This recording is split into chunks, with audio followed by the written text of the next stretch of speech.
안녕하셨습니까? 오늘 유난히 화창한 안식일을 맞게 되었습니다. 또 오늘 모처럼 또 함께 모이신 새로운 가족들도 있어서 참으로 감사드립니다. 우리 다 같이 하나님의 성령의 임재하심을 간구하면서 묵도하시겠습니다.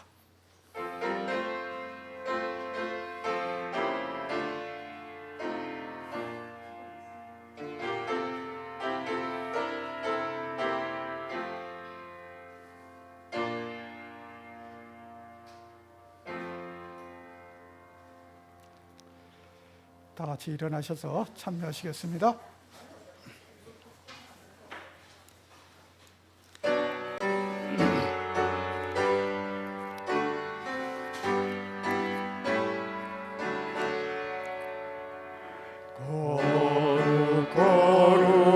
거룩 전능하신 주님, 이른 아침 찬송을 드리옵니다.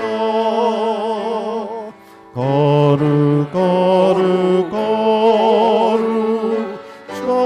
자비하신 주는 삼삼일체 되신 주로다. 거룩 주의 보좌 앞에 성도들이 면류관 벗어드리네.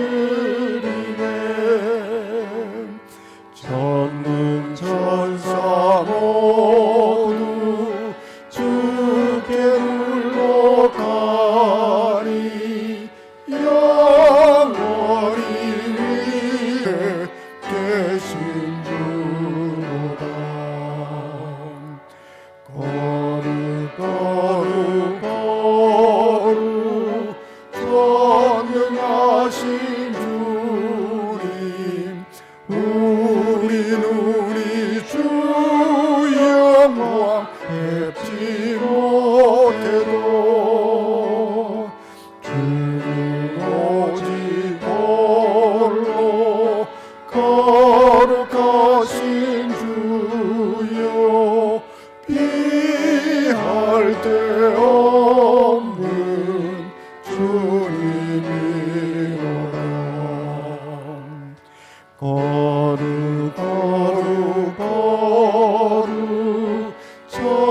전능하신 주님, 천지 만물 다 주를 찬송합니다.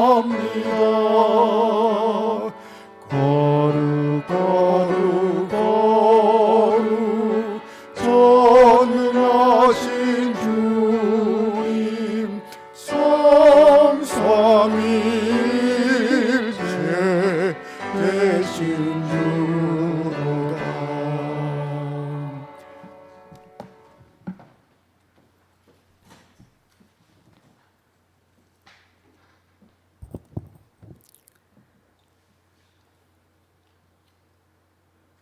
창조의 하나님, 우리의 생명의 시여자 되시는 아버지 하나님, 그 창조의 권능 아래 우리에게 생명을 부여해 주셔서 진심으로 감사합니다.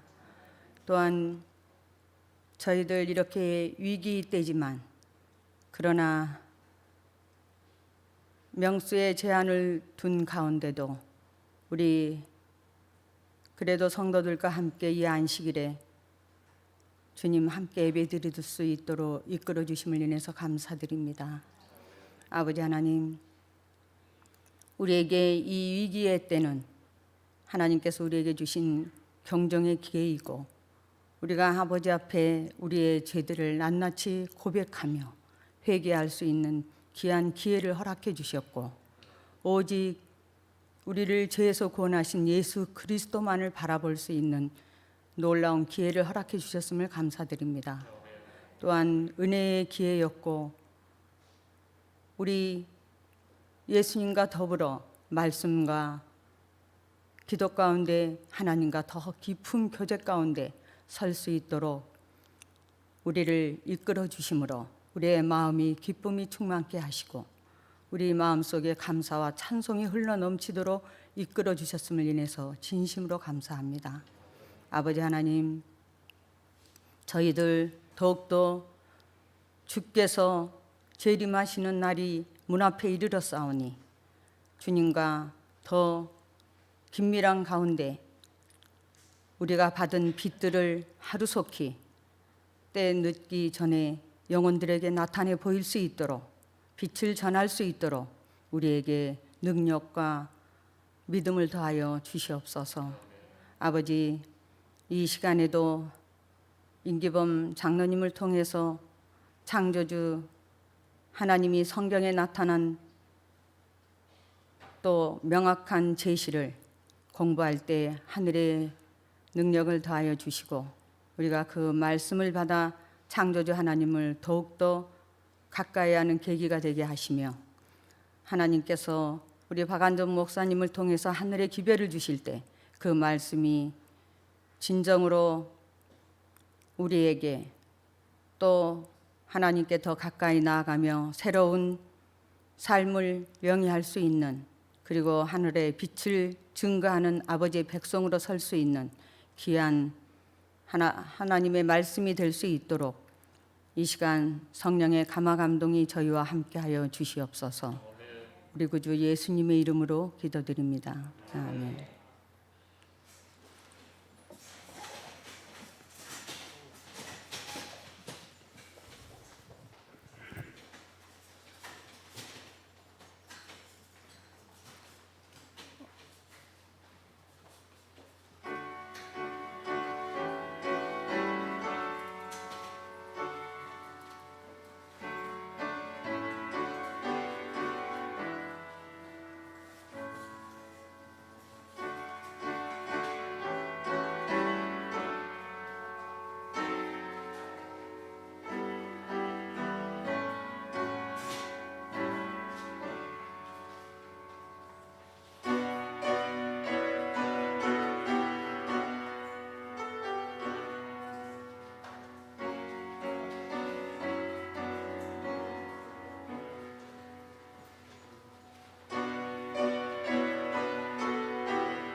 하나님, 천하 사람 모두 찬송, 만만천사 음성 높여, 성부 성자 성령 찬송. 아멘.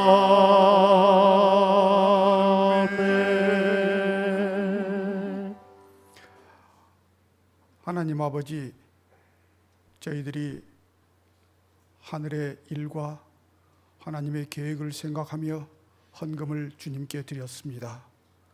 받아주시옵소서. 주의 뜻에 맞게 사용하여 주시고 주의 복음이 만방에 전하는 확산되는 큰 소임을 할 수 있도록 축복하여 주시옵소서. 우리의 삶이, 우리의 생애가 주님 앞에서 복받은 삶이 되게 하여 주시고 늘 주님과 관계되는 삶을 살 수 있도록 우리의 재물에도 주의 축복이 함께하여 주시옵소서. 예수님의 이름으로 기도드리옵나이다. 아멘.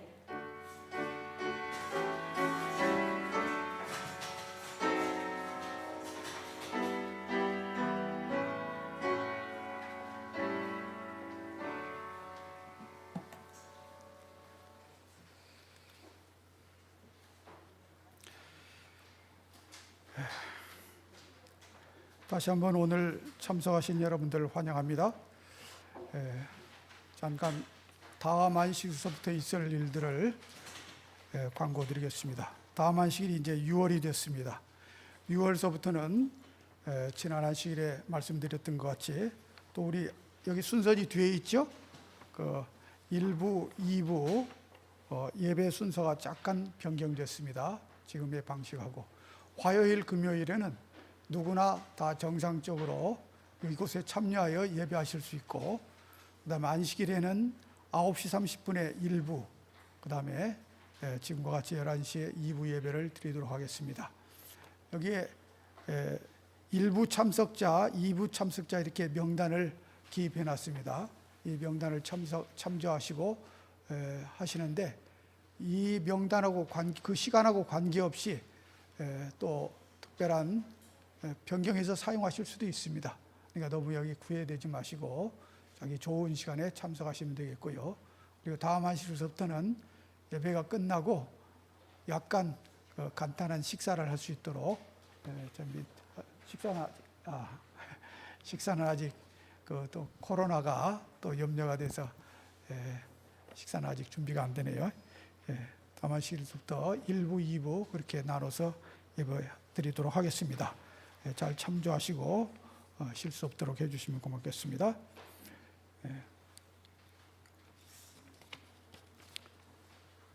지금은 이제 우리 이번 한 달 동안 안식일학 교과를 위해서 수고하셨던 임기범 장로님께서 나오셔서 또 오늘 안식일학교 교과를 인도해 주시겠습니다.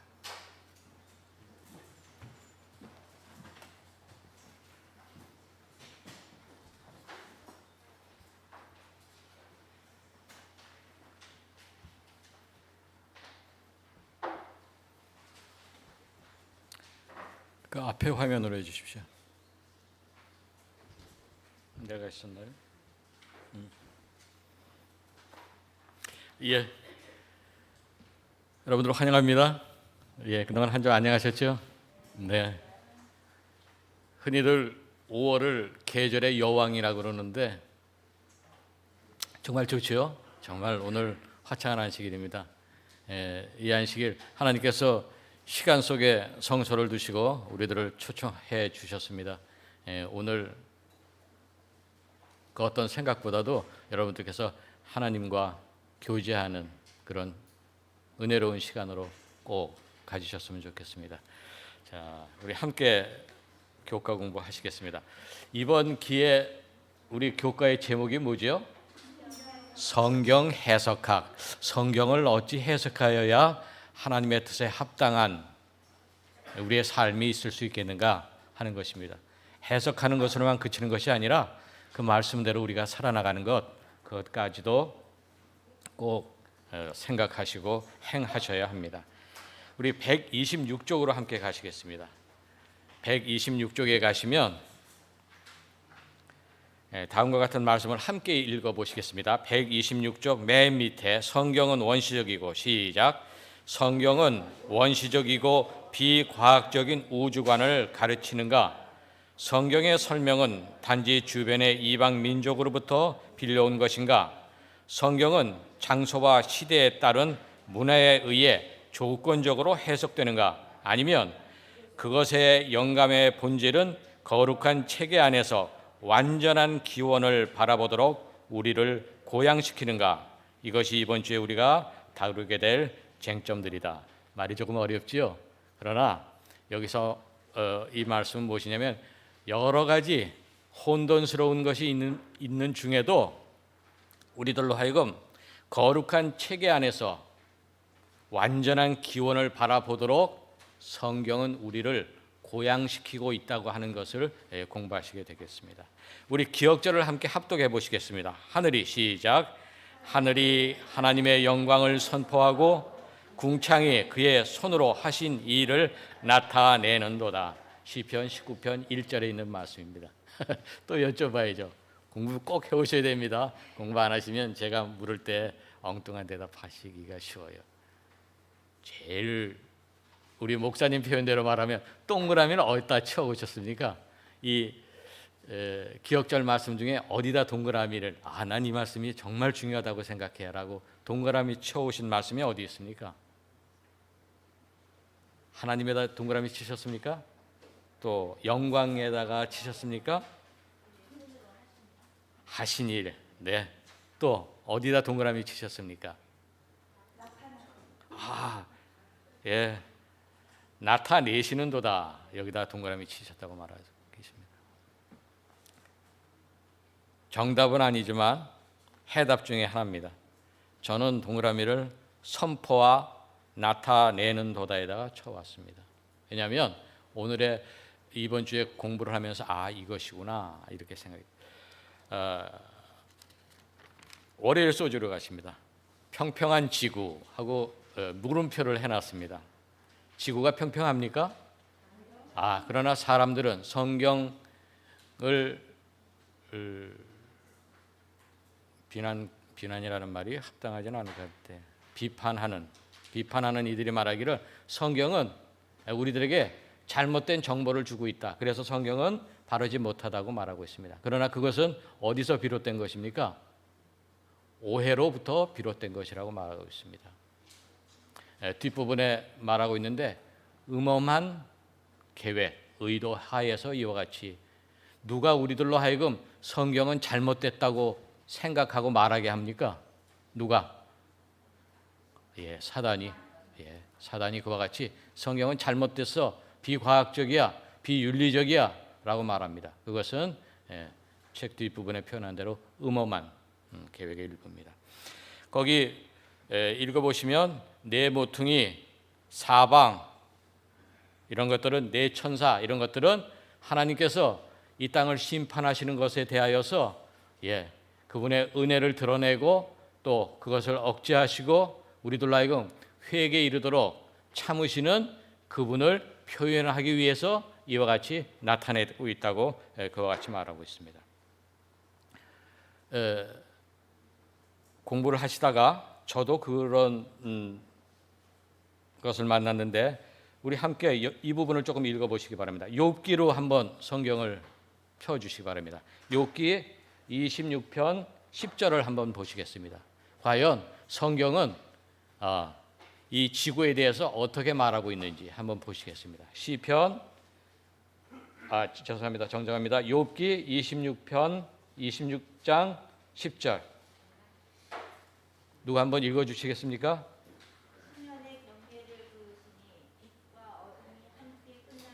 이 말씀을 피상적으로 읽으면 이것이 과연 지구에 대해서 무엇을 말하는가 잘 모를 수가 있습니다.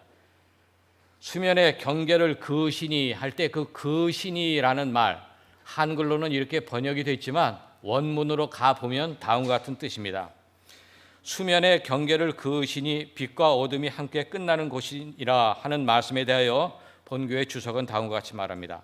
이 구절 전체는 문자적으로 수면 위에 하나의 원을 정하셨을 때가 된다. 수리아역과 타르굼은 그가 수면 위에 원을 새기셨고라고 표현되어 있다. 여기 욥기 26장 10절에 있는 그으시니라고 하는 말은 그 원어로 돌아가 보면 그냥 그으시니라는 말이 아니고 뭘 하셨다고요? 원을 그으셨다. 다시 말씀드려서 지구는 어떻다고 하는 것입니까? 지구의 모형이 원형이다, 구형이다 라고 말하고 있다고 하는 것입니다. 그러니까 성경을 연구할 때 모르시면 주석을 보시거나 원어로 돌아가시면 그 뜻을 알게 되고 어떤 비판론자들이 말하는 것처럼 성경이 우리들에게 잘못된 정보를 주고 있다는 것에 대하여 우리가 바로 깨달을 수 있다고 하는 것입니다. 그 다음에 이제 월요일 소주로 가십니다. 월요일 소주는 고대 문화 속에 나타난 창조의 기사에 대해서 말하고 있는데 이것에 대하여서 그 부분을 읽어보시면 알 수 있을 것 같아요. 자, 한번 여쭤보죠. 하나님께서 우리를 지으신 목적이 뭐라고 알고 계십니까? 하나님께서 인간을 지으신 목적 뭐죠? 하나님께 영광을. 지난번에 말씀드렸던 것처럼 조금 이기적인 것이 아닌가 하는 생각을 갖습니다. 내게 영광을 돌리기 위해서 사람을 창조하셨다. 이기적인 거 아닌가? 하지만 이런 이유입니다. 내가 내 자녀를 갖는 이유가 뭡니까? 내가 자녀를 낳는 이유가 뭐예요? 내가 그 자녀에 대해서 나의 모든 사랑과 애정과 가치를 다 줍니다. 그러면 그 아이가 기뻐합니까? 얼마나 기뻐하는지 몰라요. 그 아이의 기쁨을 보고 나도 즐겁습니까? 하나님께서 영광을 받으신다는 말은 그 의미예요. 이기적인 이유가 아닙니다. 하나님께서 나를 사랑해 주셔서 나로 하여금 그리스도를 알게 하여 주시고 나의 모든 필요한 것들을 주셨을 때 내가 어떻습니까? 기쁘고 감사하였을 때에 그런 나의 모습을 보고 하나님께서 기뻐하시는 것, 그것이 내가 그때 하나님 정말 감사해요, 고마워요, 주님은 정말 나의 주님이세요 라고 말하였을 때 그 고백을 통하여서 하나님께서는 영광을 받으시고 기뻐하신다는 그 의미예요. 이해하셨죠? 예, 바로 그겁니다. 그런데 여기에 나온 창조의 근동에 있었던 그런 것들을 읽어보면 아주 정말로 이기적인 신들, 일하다가 피곤하니까 어떻게 해요? 사람을 창조하자. 사람을 창조하는데 피와 흙을 섞어서 만들자 하는, 그야말로 정말 악한 이기적인 목적으로 그렇게 하였다는 것과 구별되어야 한다는 것을 우리들에게 말하고 있습니다. 가장 명쾌한 답이죠. 가장 명쾌한 답. 여호와 하나님이 땅에 흐르고 사람을 지으시고 생기를 그 코에 불어넣으셨다고 하는 이 창세기 2장 7절에 있는 말씀은 우리들로 하여금 아주 명쾌한 칼날처럼 우리들에게 그 단면을 보여주고, 창조의 단면을 보여주고 있습니다. 그 다음에 화요일 소주를 가십니다. 창세기와 이방 종교. 여기서는 왜 해와 달이라는 표현을 안 하시고 큰 광명체, 작은 광명체라고 하셨다고 말하고 있습니까? 당시에 뭘 섬기고요, 사람들이? 달을 섬기고 태양을 섬기니까 의도적으로 달, 해라고 하는 말을 쓰지 않고 큰 광명체, 작은 광명체. 다 아시지 않습니까? 달이 우리들의 경배를, 또 우리들의 기원을 들어줄 수 있는 그런 대상입니까? 단편적으로 말하면 흙덩이에요. 태양은요, 단지 하나님의 피조물 뿐이에요. 거기다 대고 그들의 신으로 섬긴다는 것은, 그래서 나는 그 이름조차도 쓰고 싶지 않아 해서 달, 태양이라는 말을 쓰지 않고 큰 광명체, 작은 광명체라고 그렇게 했습니다. 이교 신화의 오류를 교정하기 위해서 그와 같이 하셨다고 말하고 있습니다. 이제 수요일로 가십니다. 아담이 몇 세까지 살았다고 말하죠? 아담이 930년을 살면 아담의 자손들과 아담은 몇 년 동안 같이 살았을까요? 제가 지금 구체적으로 기억은 안 나지만 수백 년을 같이 살았을 것입니다. 다시 말씀드려서 연대기 족보라고 하는 것은 할아버지가 아버지와 살고 아버지와 아들, 손주가 사는 이런 세대들을 전부 연결하여 보면 지구의 역사가 6,000년이라고 하는 것을 말한다고 하는 것이에요. 오늘날 우리들은 저 같은 경우 제 손자하고 같이 사는 기간이 불과 앞으로 한 30년 될까요? 30년 넘기 바랍니까? 고맙습니다. 우리가 손주들과 같이 지낼 수 있는 기간은 그저 한 30년 그 정도밖에 안 되겠죠. 그러나 우리 고대 선조들은 그랬습니까? 아닙니다. 수백 년 동안. 그래서 하나님의 자기가 가졌던 하나님과의 경험, 하나님을 만나뵀던 경험들을 자손들에게 구전할 수 있었어요. 왜냐하면 수백 년 동안 같이 살았기 때문에. 그런 모든 역사에 족보들을 다 한 것을 우리가 연대기 족보라고 하는데, 그것을 통하여서 성경은 여기 말하는 것처럼 역사적, 신학적인 시간의 요소들을 우리들한테 제공하고 있다고 말하고 있습니다. 지금 다 무엇에 대해서 말하고 있습니까? 창세기는, 성경은 우리들로 하여금 누구를 가리킨다고요? 여호와 하나님을 가리키고 있구나 하는 것을 지금 말하고 있습니다. 아담은 하나님과 정말 같이 살았습니다. 후에 노아 시대 이후에, 인간의 심판 후에 노아 시대 이후에도 할아버지에 의해서, 또 할아버지를 만났던 아버지에 의해서 그들이 전부 그들의 신앙을 전수받았다고 하는 것입니다. 그렇다면 오늘 현대를 사는 우리들에게 있어서 꼭 해야 될 건 무엇입니까? 내가 가지고 있는 신앙을, 하나님과의 경험을 누구한테 말해주는 거죠? 내 후손들에게 말해주는 것. 그것이 선대된 우리들이 해야 될 일이에요. 그렇다고 하면 우리들의 신앙을 더욱 어떻게 해야 됩니까? 더 굳건히, 그리고 깊이 해야 돼요. 아이들한테 돈 물려주는 거 그거 중요하지 않습니다. 아이들한테 어떤 우월한 지위 물려주는 거 그거 중요하지 않아요. 제일 중요한 건 무엇입니까?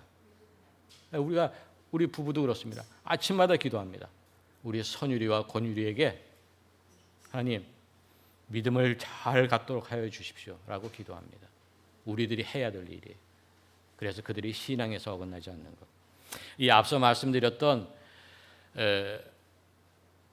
그러니까는 산업혁명 이전 그 즈음에 사람들은 사실은 하나님에 대하여서 믿었어요. 그런데 점점 물질주의, 과학주의로 가면서 사람들이 하나님에 대한 특히 창조론에 대해서 배격하기 시작했습니다. 알기 시작하자. 우리들이 하는 말로 인류가 지능이 깨있는 것처럼 보이기 시작하자 점점 하나님을 멀리하기 시작합니다. 하나만 말씀드리죠. 여러분들 왜 남자들이 예전 문예붕괴 르네상스 시대에 보면 머리들을 길렀지 않습니까? 또 남자들도 여자들처럼 옷 시장이 아주 굉장했죠. 사실 하이힐은 누가 신었습니까? 하이힐은 남자들이 신었어요. 하이힐은 남자들이. 넥타이 현재는 이렇게 넥타이지만 그때는 머플러를 갖다가 길게 늘리더니 자꾸 장식하기 시작했어요. 왜냐하면 좋게 보면 인본주의 사상으로 가는 것이었어요. 사람이 제일 중요하다. 그러나 그 말은 다시 말하면 누구로부터 멀어지는 것입니까? 하나님으로부터 멀어지는 거예요. 그래서 사람들이 꾸미기 시작했어요. 레이스를 달기 시작하고 자켓에 단추들을 많이 달고 화려하게 치장하고 머플러를 하고 그분 장식들로 꾸미기 시작하는 것. 이것은 인본주의 사상으로서 누구로부터 멀어지는 것? 하나님으로부터. 인간을 찾는 것이 아니었어요. 자, 이제 목요일로 가보시겠습니다. 목요일 소지. 거기 136쪽에 보시면 성경 절들이 쭉 나와 있습니다.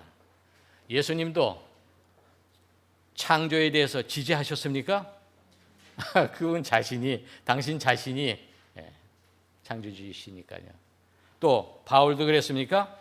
여러 성경의 기자들 그리고 신약 성경 전체가 무엇을 지지합니까?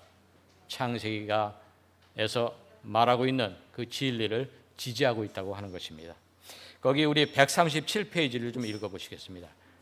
137페이지 진화론적 창조설의 위험성 함께 읽으시겠습니다. 그러나 시작. 그러나 첫 주일의 창조 사건에 수만 년이 걸렸으리라는 억측은 넷째 계명의 기초를 간접적으로 파괴한다. 그것은 그분께서 아주 분명하게 하신 것을 애매모호하게 한다. 그것은 가장 음험한, 따라서 가장 위험한 형태의 불신이다. 그것은 참 성질이 감쪽같이 변장되었기 때문에 성경을 믿노라 공언하는 많은 자들도 그것을 믿고 가르치고 있다.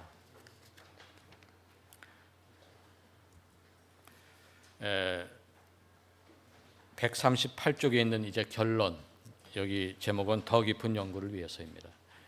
우리 함께 읽어보시겠습니다. 우리의 추측이 시작.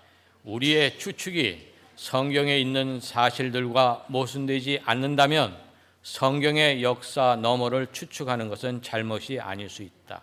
그러나 인간이 창조의 역사와 관련해서 하나님의 말씀을 떠나 그분의 창조물들을 자연 법칙에 따라 설명하고자 한다면 끝없는 불확실성의 대양을 필요하는 것이다.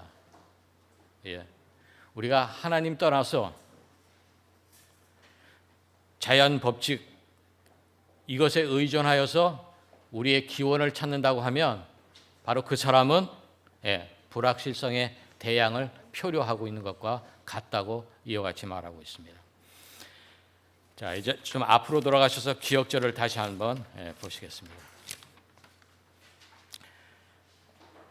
바로 이와 같이 불확실성에 있는 사람들에 대하여서 여기 있는 시편 19편 1절은 다음과 같이 우리들에게 말씀하고 있습니다. 하늘이 함께 읽으십니다. 하늘이 시작. 하늘이 하나님의 영광을 선포하고 궁창이 그의 손으로 하신 일을 나타내는 것도다. 우리가 정말로 바른 세계관, 신앙관을 가지고 있다면 그 모든 것들을 통하여서 우리가 하나님이 그 모든 것들을 창조하신 것에 대하여서 우리가 확실한 깨달음이 있을 것이라고 하는 것을 아시게 될 것입니다. 교과를 마칩니다. 이제 교과를 마치면서 지난 안식일과 오늘에 있어서는 특히 우리가 성경을 해석할 때 여러 가지 방법들, 도구들이 있다는 것을 앞서 배우셨습니다.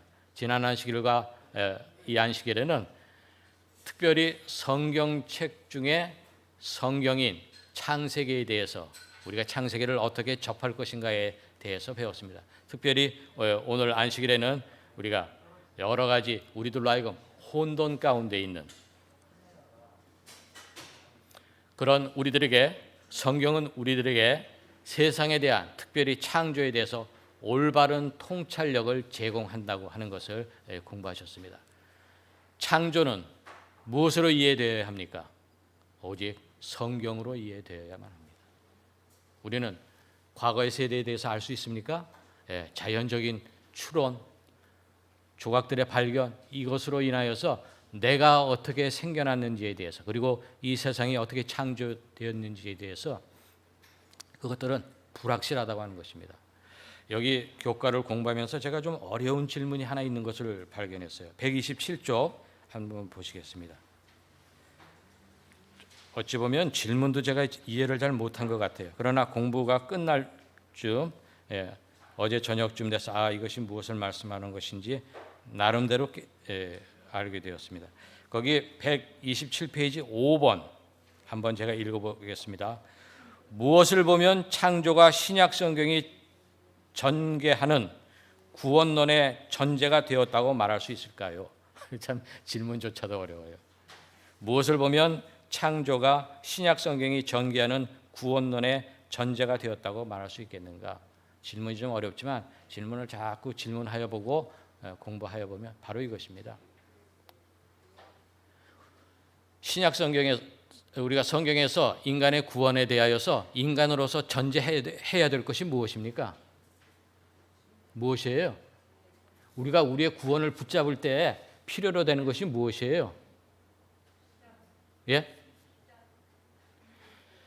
우리가 우리의 구원에 대하여서 우리가 할 수 있는 일이 무엇이에요? 예. 정말 아무것도 아니라고 말할 수밖에 없어요. 바로 믿음이에요. 그렇지 않습니까? 인간이 할 수 있는 것은 무엇인가? 바로 구원에 있어서 인간에게 필요한 인간 측에서 할 수 있는 것은 무엇인가? 그것을 어떻게 하는 것이요?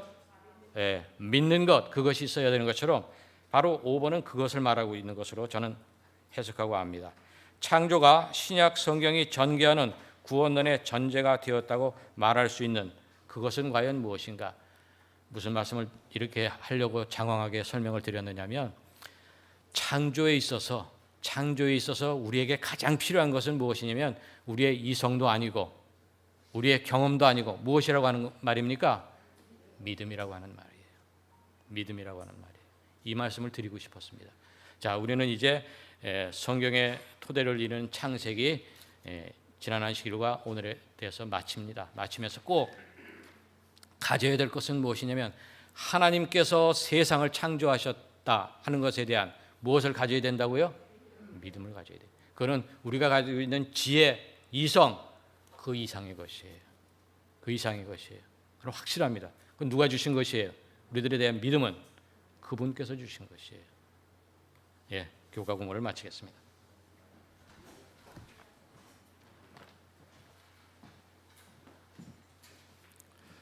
자, 지금 시간은 박신국 장로님 가정에서 나와서 하나님께 영광 돌리고 찬양으로 영광 돌리고 이어서 준비하신 말씀 듣도록 하겠습니다.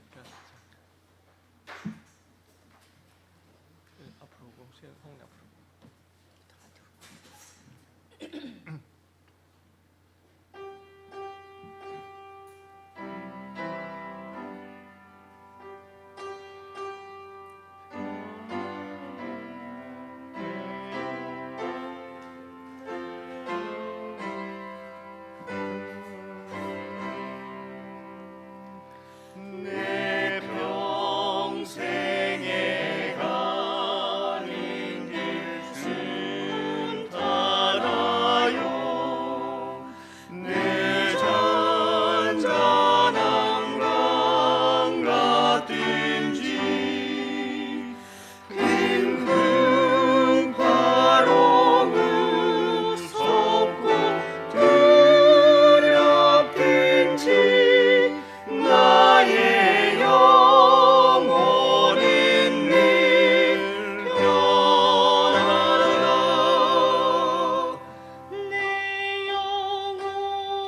내 영혼 평안해 평안해 내 영혼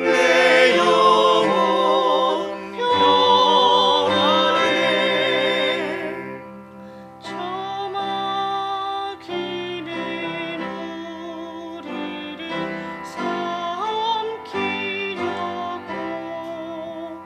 입 벌리고 달려와도 주 예수는 우리의 대성되니 끝내 싸워서 이기겠네.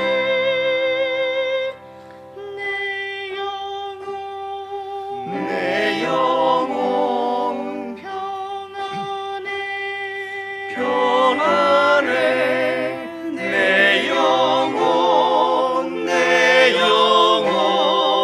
평안해.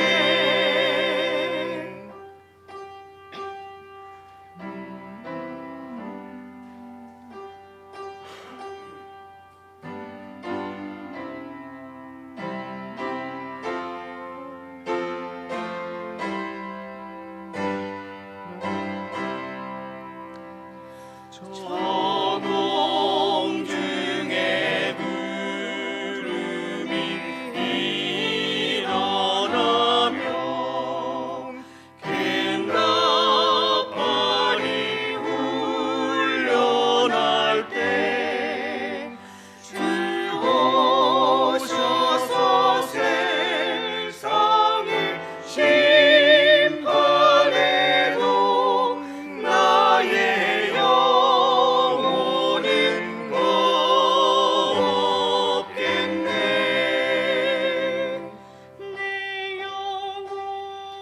내 영혼 평안해 평안해 내 영혼 평안해.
참 아름다운 안식일에 귀한 한 가정을 통하여 특별한 찬양의 음성을 들을 수 있도록 인도해 주시는 하나님께 감사를 드립니다. 영상으로 시청하는 우리 사랑하는 성도님들의 가정에도 오늘 찬양에 함께하는 귀한 가정들이 되시기를 바랍니다. 저는 오늘 에스겔 37장 1절과 2절의 말씀을 중심으로 해서 마른 뼈에 하늘살을 붙여주시는 하나님이라고 하는 제목으로 말씀을 전하도록 하겠습니다. 자, 제목을 같이 한번 읽어볼까요? 시작. 마른 뼈에 하늘살을 붙여주시는 하나님, 마른 뼈에 하늘살을 붙여주시는 하나님. 에스겔 37장 1절과 2절의 말씀을 우리 다 같이 보도록 하겠습니다. 읽겠습니다. 시작. 여호와께서 권능으로 내게 임재하시고 그의 영으로 나를 데리고 가서 골짜기 가운데 두셨는데 거기 뼈가 가득하더라. 나를 그 뼈 사방으로 지나가게 하시기로 본즉 그 골짜기 지면에 뼈가 힘이 많고 아주 말랐더라. 여러분 지금 왼쪽에 있는 우리 이 개를 보니까 어떻습니까? 어떤 느낌이 들고 있습니까? 참 말랐죠? 자, 오른쪽에 있는 이 그림은요, 뭐 같습니까? 인어공주입니다. 여기 밑에 꼬리 보이십니까? 인어공주인데 뭐만 남아 있어요? 예, 뼈만 남아 있습니다. 한 장 더 보시겠습니다. 동물의 왕 사자가 개와 싸워도 질 만큼 지금 말라 있습니다. 뼈가 그대로 드러나고 있죠. 여러분 이 사진들을 보니까 마음이 흐뭇하십니까? 좀 안타깝습니까? 좀 안타까운 마음이 절로 들지요. 이 장면은 에스겔이 환상 가운데 본 뼈들의 골짜기입니다. 여기에는 지금 뭐만 있어요? 뼈만 있습니다. 여기에 살 붙은 뼈 있습니까? 살 붙은 뼈는 없고 오직 뼈만이 있는 이러한 골짜기를 환상으로 보게 되었습니다. 저의 첫 목회지는 강원도 원주에 있는 작은 시골 교회였습니다. 옆 교회에 그 목회자 부재교회가 있었어요. 그 교회를 제가 시간이 날 때마다 방문했는데 그 할머니 한 분이 살고 계셨습니다. 그런데 이 할머니는 아주 특별한 할머니예요. 우리가 방문을 오잖아요. 그러면 사람이 오는 것으로 보이지 않고 뼈가 들어오는 것으로 보여요.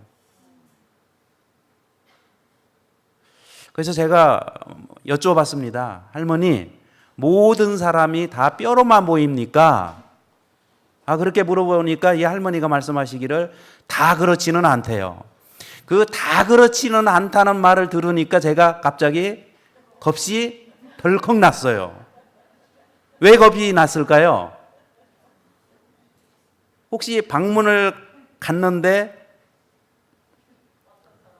어떤 사람은 뼈로 보이고, 한번 생각해 보십시오. 당신은 뼈로만 보입니다. 또 당신은 살이 붙어 있는 사람으로 보입니다. 우리는 어떤 말을 들었을 때 기분이 그래도 괜찮을까요? 살이 붙어 있다.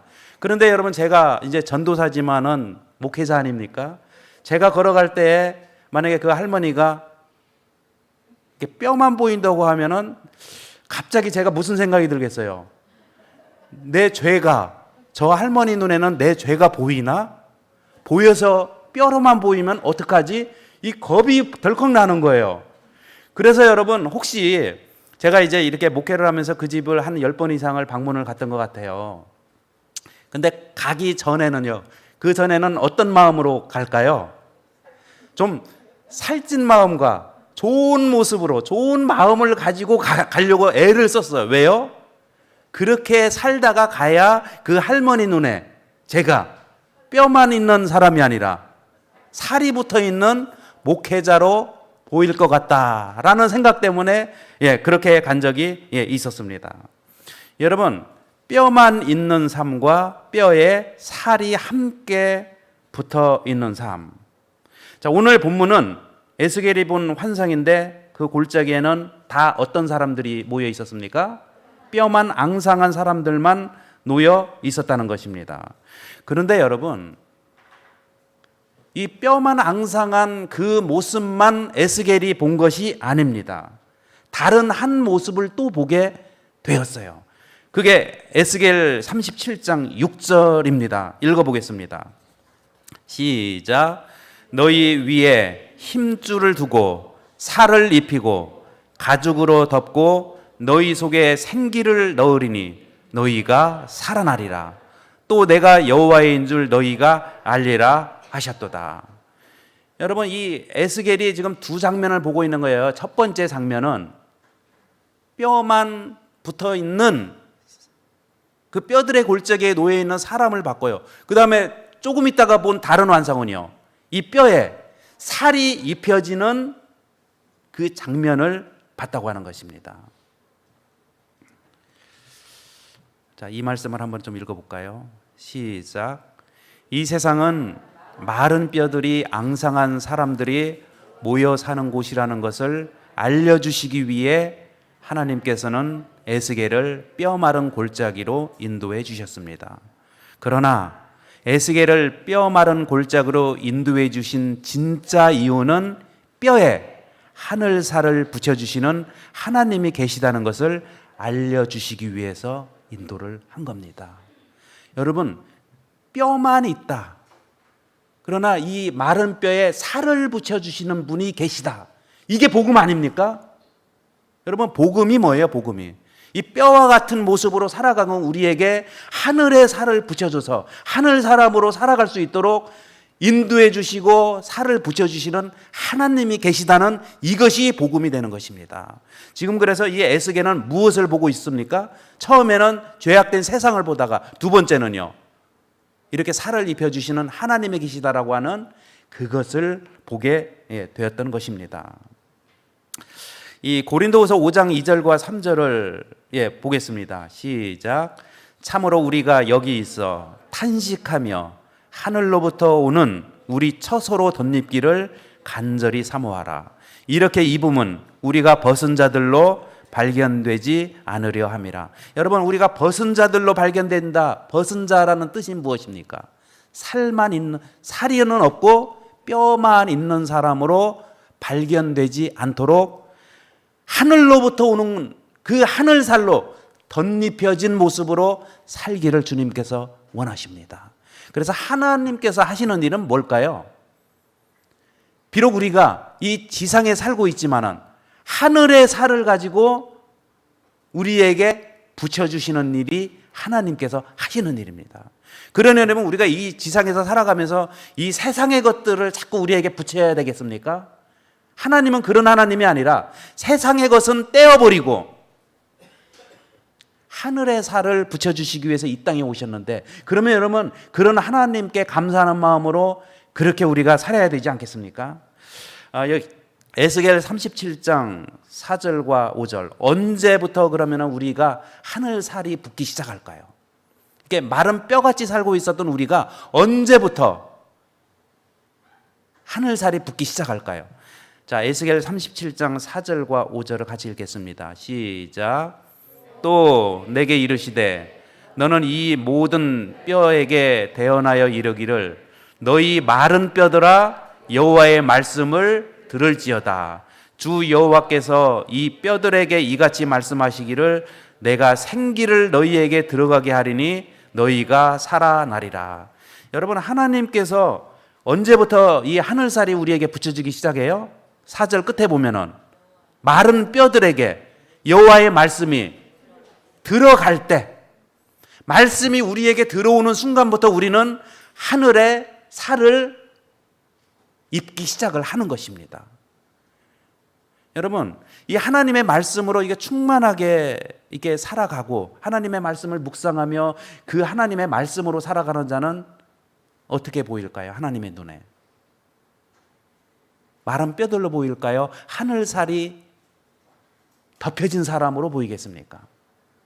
여러분, 제가 여러분들에게 드리고 싶은 이 두 가지 말씀, 하나님의 말씀이 우리의 삶 가운데 들어오고, 그리고 생기가 우리의 영혼에 들어오므로 우리가 살아나고 하늘 살로 입혀지는 그러한 수단은 하나님의 말씀과 생기라고 하는 것을 기억하시고 말씀을 사모하는 백성으로 살아가시기를 간절히 바랍니다. 이 하늘살이 붙여진 사람은 어떤 사람일까요? 자, 에스겔 37장 6절에 보면은 끝에 읽겠습니다. 또 시작. 또 내가 여호와인 줄 너희가 알리라. 여러분, 하늘살이 붙여진 사람은 말씀이 들어오고 생기가 들어와서 하늘살이 붙여진 사람들은 매 순간의 삶 가운데 하나님이 우리의 하나님인 것을 인정하고 고백하고 시인하고 드러내며 살아가는 사람이 바로 하늘살로 덧입혀진 사람이다. 이렇게 말씀을 하고 있습니다. 그러니 여러분, 오늘 우리가 하나님께 대해서, 여러분 베드로가 뭐라고 했어요? 주는 그리스도시요 살아계신 하나님의 아들이라고 하는 이 고백 한마디를 들으니까 뭐라고 얘기했어? 천국 열쇠를 너에게 준다고 했어요. 다시 말씀드리면 하늘살을 덮여 입혀 주시는 거예요. 여러분, 우리가 하늘의 생각을 한 가지 한다든지 하늘의 말을 한 말씀을 하시든지 그 순간마다 우리는 하늘의 것으로 살찌는 순간입니다. 그렇게 살 때 우리는 하늘 천국 열쇠의 문을 하나님께서 우리의 손에 쥐어 주시는 것입니다. 여기 그 성경에 보면은 요한복음 1장에 한 사람이 나옵니다. 이 마른 뼈와 같은 삶을 살아가고 있었던 한 사람이 있었는데 하나님께서 갑자기 이 사람에게 하늘살을 붙여줬어요. 자, 이 무슨 말씀인가? 먼저 요한복음 1장 46절과 47절을 같이 읽겠습니다. 시작. 나다나엘이 이르되 나사렛에서 무슨 선한 것이 날 수 있느냐? 예수께서 나다나엘이 자기에게 오는 것을 보시고 그를 가리켜 이르시되 보라, 이는 참으로 이스라엘 사람이라 그 속에 간사한 것이 없도다. 여러분, 여기 지금 나다나엘이라고 하는 사람이 지금 평소에 무슨 생각을 품고 있었어요? 나사렛에서 무슨 선한 것이 날 수 있겠느냐? 이 얘기는 뭐예요? 예수님을 인정을 한다는 거예요? 하지 않는다는 것입니까? 여러분, 예수님을 인정하지 않는 삶, 이 삶이 아까 제가 처음에 말씀드린 것처럼 무슨 삶이에요? 뼈만 가득한 사람이에요. 뼈만 있는, 뼈들의 골짜기로 살아가는 사람. 근데 이 사람이 어느 순간에 여러분 예수님 앞으로 나오게 되었어요. 근데 여러분 시대우서망 139페이지에 보면은 이 나다나엘이 왜 그 하늘살이 입혀진 게 아니고 뼈들이 뼈로 살아가는 사람이었는가를 알 수 있는 그런 말씀이 있어요. 자, 읽어보겠습니다. 시작. 나다나엘은 침례 요한이 예수님을 하나님의 어린 양으로 지적할 때 무리들 가운데 있었다. 나다나엘은 예수님을 보자 실망하였다. 수고와 빈곤의 흔적을 지닌 이 사람이 과연 메시아일까? 여러분, 이 나다나엘이 예수님을 봤을 때 메시아로 보였습니까? 왜 안 보였어요? 왜 안 보였어요? 그 예수님에게는 어떤 흔적이 있었다고 말씀을 하고 있습니까? 수고와 빈곤의 흔적. 그러니까 예수님은요, 그냥 이렇게 곱게 자라나신 분이 아니라 뭔가 굉장히 많이 수고한 흔적을 가진 사람으로, 이게 수고를 많이 한 사람의 흔적을 예수님은 가지고 있었다는 거예요. 그냥 딱 봐도 어떤 사람이에요? 저 사람은 어떤 뭔지는 모르겠지만 어떤 수고를 하고 있는 사람이다. 그냥 노는 사람이 아니라 어떤 사람이요? 수고하고 있는 사람이다. 그리고 또 한 가지는요, 참 빈곤한 사람이다. 그런 모습으로 이렇게 비춰졌다는 거예요. 그래서 이런 흔적 가진 사람은 절대로 메시아라 할 수가 없다. 어떻게 왕이 수고를 하고 왕이 빈곤할 수 있을까? 그래서 받아들일 수가 없었다는 거예요. 근데 여러분, 이 나다나엘이 한 가지 미처 깨닫지 못하고 있었던 것이 있어요. 여기 수고와 빈곤이라는 말이 나오지 않습니까? 그 예수님께서 왜 수고를 하셨을까요? 자, 이사야 53장 5절 6절 읽겠습니다. 시작. 그가 찔림은 우리의 허물 때문이요 그가 상함은 우리의 죄악 때문이라. 그가 징계를 받음으로 우리는 평화를 누리고 그가 채찍에 맞음으로 우리는 나음을 받았도다. 우리는 다 양 같아서 그릇 행하여 각기 제 길로 갔거늘 여호와께서는 우리 모두의 죄악을 그에게 담당시키셨도다. 예수님께서 누구를 위해서 지금 수고를 하시고 계십니까? 나를 위해서. 나다나엘은 깨닫지 못했어요. 예수님의 저 수고의 흔적이 나를 위한 수고의 흔적이라는 것을 미처 보지를 못했다고 하는 것입니다. 이 더 나아가서요, 예수님의 빈곤의 흔적도 왜 예수님이 빈곤하게 살 수밖에 없었는지를 나다나엘은 깨닫지를 못하고 있었어요. 고린도후서 6장 10절 읽겠습니다. 시작. 가난한 자 같으나 많은 사람을 부유하게 하고 아무것도 없는 자 같으나 모든 것을 가진 자로다. 여러분, 예수님께서는 왜 빈곤을 하셨어요? 누구 때문에? 우리 때문에. 하늘의 보좌를 버리고 왜 이 땅에 오셨습니까? 왜 이렇게 빈곤하게 사셨습니까? 여러분, 여우도 굴이 있고 공중에 새도 집이 있고 거처가 있는데 인자는 머리 둘 곳이 없었고, 여러분, 예수님이 40일 동안 왜 이렇게 금식을 하시면서 그렇게 어렵게 그렇게 빈곤한 삶을 살 수밖에 없었어요? 그렇게 해야만 우리를 살려내실 수가 있기 때문인 거예요. 여러분 잘 아시잖아요. 옛날 얘기, 우리가 너무 많이 들었던 얘기지만은 우리 아버지는, 어머니는 생선에 뭐만 먹을 수 있는 사람? 머리 뼈만 먹는. 왜 이렇게 어머니는 그 생선에 머리 뼈만 먹는지를 자식이 알아요, 몰라요? 몰라. 왜 이렇게 수고하시는지, 예수님께서 수고하고 애쓰고 왜 그렇게 빈곤하게 살 수밖에 없는지 몰랐다는 거예요. 나다나엘은 몰랐어요.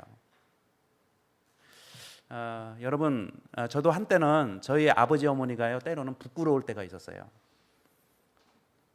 제가 이게 중학교 1학년 때였나요? 그 전라북도 무주에 있는 그 중학교 1학년 다니고 있었었는데, 이 체육복을 우리가 입어야 되지 않습니까?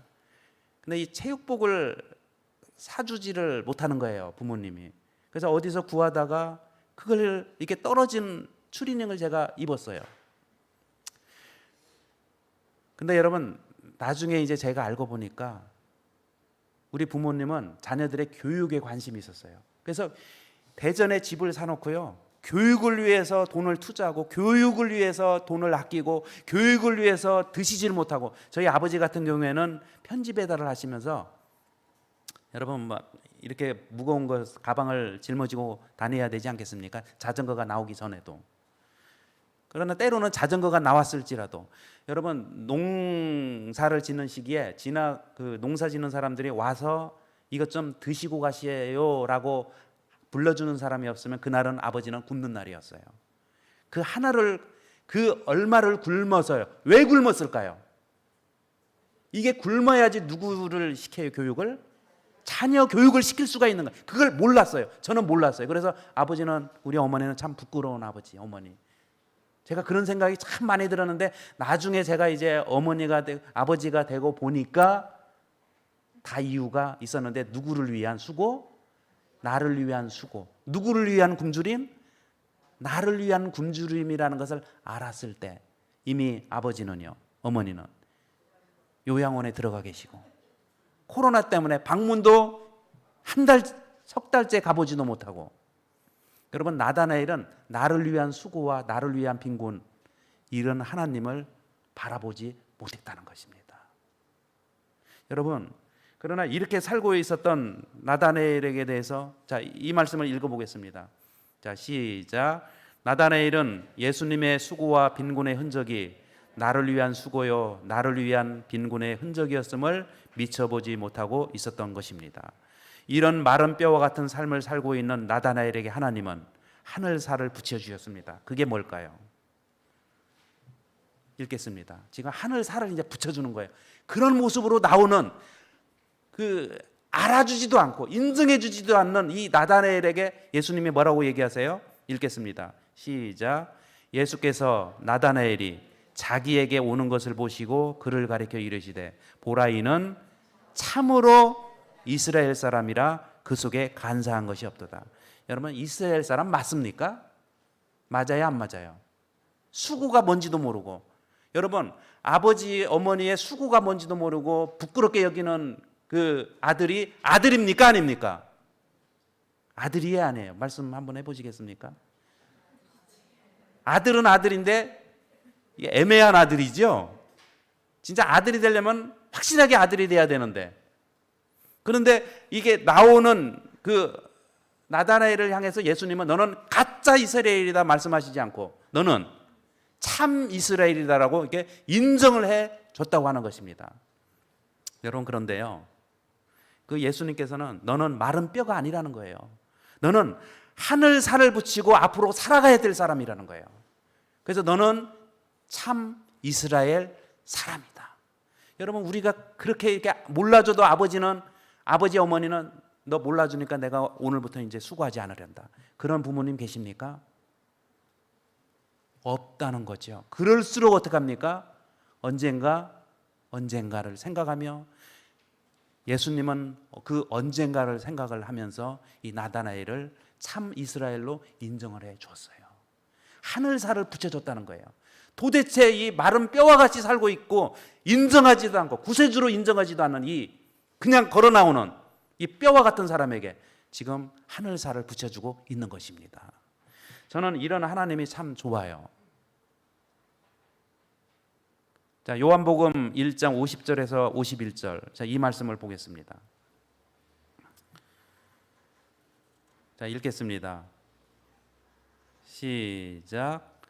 예수께서 대답하여 이르시되 내가 너를 무화과나무 아래에서 보았다 함으로 믿느냐?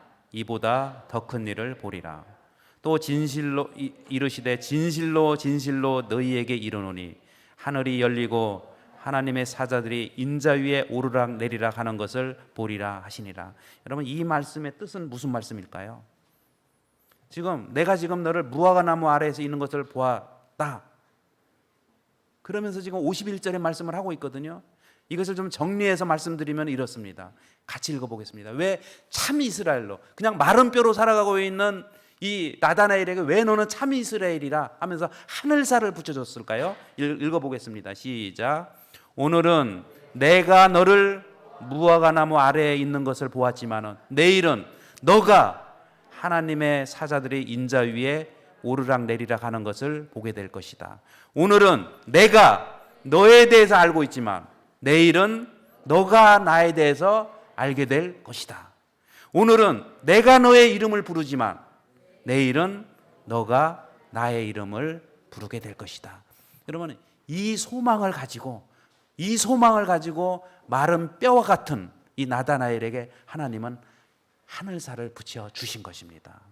지금은 내일은 오늘은 이렇지만 내일은 달라질 거야. 내일은 알아볼 거야. 내일은 인정해 줄 거야. 인정할 거야. 고백할 거야. 자, 요한복음 1장 51절에 저는 이 말씀이 참 저희에게는 복음이라고 생각합니다. 또 이르시되 진실로 진실로 너희에게 이르노니 하늘이 열리고 이 나다나엘에게 마른 뼈와 같은 나다나엘에게 하나님께서 하늘을 열어 주셨어요. 하늘이 열리고 여러분 하나님께서 하늘을 열어 주셔야 뼈에 하늘살을 붙일 수 있게 됩니다. 너는 참 이스라엘이다. 이렇게 인정을 해주면서 하늘살을 붙여주는 거예요. 하늘의 문을 열어주시는 거예요. 그러니 여러분 내가 오늘 조금 부족할지라도 우리는 낙담할 필요가요 없습니다. 하나님께서는 저와 여러분들을 버리지 아니하시고 하늘살을 붙여주고 계시기 때문입니다. 여기 한번 보십시오. 이 아이가 지금 왼쪽 아이가 어떻습니까? 진짜 뼈만 남았습니까? 뼈만 남았죠. 이게 우리의 현실이라는 거예요. 영적인 현실이 그렇다는 거예요. 그러나 이런 우리를 위해서요 하나님께서는 하늘의 문을 여시고 한 숟가락만 더 먹자 건강해야지 하면서 그 하늘의 양식을 하늘의 살을 찌우도록 하기 위해서 한 숟가락을 더 우리의 입에 넣어주시는 분이 하나님이십니다. 여러분 이런 하나님 이 하나님 때문에 우리는 하늘 백성으로 살아가는 것이고 하늘 살을 찌우며 살아가게 되는 것입니다. 자 이제 제가 말씀을 마칩니다. 이 말씀 읽겠습니다. 시작. 우리의 마른 뼈에 하늘 살을 붙여주시기 위해 하늘을 열어주시고 수고하시고 빈곤하셨던 예수님 감사합니다. 여러분 이건 전적인 하나님의 은혜로 우리는 하늘살을 붙이고 살아가고 있는 것입니다. 그래서 우리가 여러분 하늘살로 좀 통통한 백성으로 살아야 되지 않겠습니까? 여러분 힘드시더라도 한 숟가락만 더 하나님께서 떠 먹여주실 때 좀 받아 드십시오. 한 숟가락만 더 드시고요. 한 숟가락만 더 기도하시고 한 숟가락만 더 한 절의 말씀만 더 보시기 바랍니다. 그래서 하늘에 주님께서 주시는 우리의 마른 뼈에 하늘살을 붙이고 살다가 건강한 모습으로 하나님을 만나야 되지 않겠습니까? 뼈만 앙상한 모습으로 예수님을 만나면 그게 하나님의 뜻이겠습니까? 그렇게 되지 않도록 하나님의 귀한 은혜와 축복이 함께 되기를 바라고 말씀을 마치겠습니다. 이 시간에 한 1분 정도 주신 말씀을 생각하시면서 개인 기도하도록 하겠습니다.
네, 다 같이 일어나셔서 473장 참여하시겠습니다.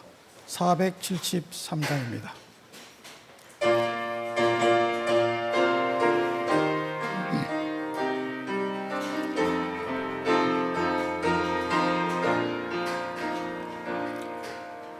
너의 하나님 여호와가 너의 가운데 계시니 그는 구원을 베푸실 전능자 전능자시라.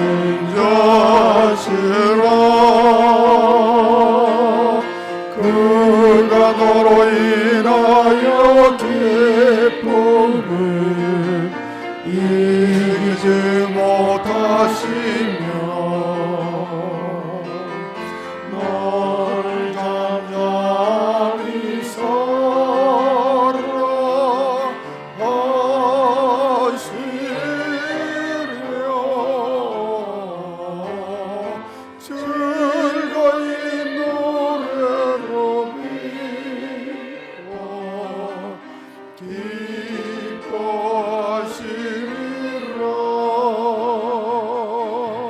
즐거이 부르며 기뻐하시리라.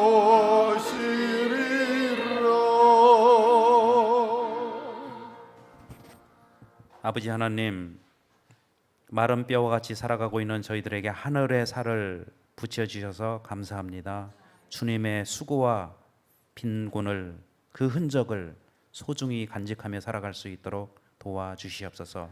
하늘을 열어 하늘살을 저희들에게 더하여 주시고 한 숟가락 더 떠먹는 우리 건강한 우리 모두가 되도록 축복 내려 주시옵소서. 예수님의 이름으로 간절히 기도드립니다.